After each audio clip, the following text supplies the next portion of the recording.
more on this, let's bring in Doug Heye. He's a former communications director for the Republican National Committee. He's also from the great state of North Carolina. Good morning. Good to see you. I usually like talking about my home state, not this morning. Okay, well, we're going to put you on Thanks for for a little bit because I want to get your reaction to this report and Robinson's decision to stay in the race.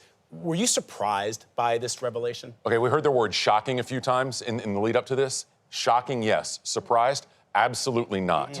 And we knew for weeks that something new was coming right around the deadline of when the candidate could be replaced. But we've also known for months and even years, this is a problem candidate. There's a whole lot there. Maybe we didn't know all the particulars. We certainly learned some new language and unfortunately some images yesterday.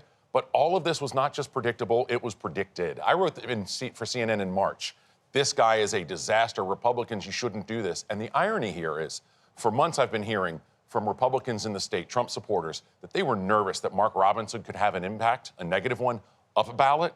Obviously, Donald Trump endorsed his candidate, so he made some of his own problems here. It's a very real concern. And I'll tell you, no one's smart enough to know if this is going to hurt Trump up ballot, but that concern is real. And while I was on my way up here last night, I got a text message from somebody down ballot who's running statewide who said, I think I'm toast.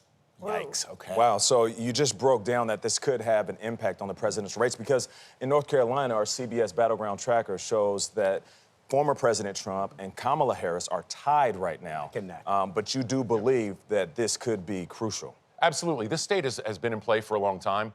It's been very close since Barack Obama won it in 2008. It was close when he lost it. It was close when Trump won it the first time and then the second time in 2020. It's a perennial in-play state now, but clearly this is neck and neck. Kamala Harris has been able to really garner some enthusiasm, especially with young voters, especially with HBCU voters. And so if you think about like Durham County and young voters, you usually think Duke. Now, I'm a Tar Heel. I never want to think about Duke, but North Carolina Central, the HBCU in Durham County, that's a turnout machine. And Kamala Harris has done very smart and very well. Right about that So demo. if you had 30 seconds with the president, what would you advise him to do?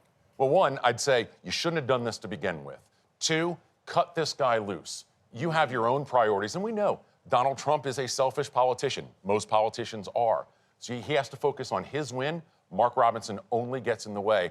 And lastly, I'd say the state GOP headquarters is on Hillsborough Street in Raleigh. I first went in there in 1992. I've seen good NC GOPs. I've seen bad ones. Their statement last night was terrible and shows that they've got problems and they don't fully realize how to fix them, if they're fixable. We'll be watching this one closely, Doug. Thank you. Let me just say, I wanted to, but I didn't use any words that rhyme with truck. But those are my thoughts and the thoughts of a lot of Republicans in North Carolina. Wow. Okay. So he's not MLK ×2. Remember, there are bad steroids. All right. Doug Heye, very good. Thank you for your insight.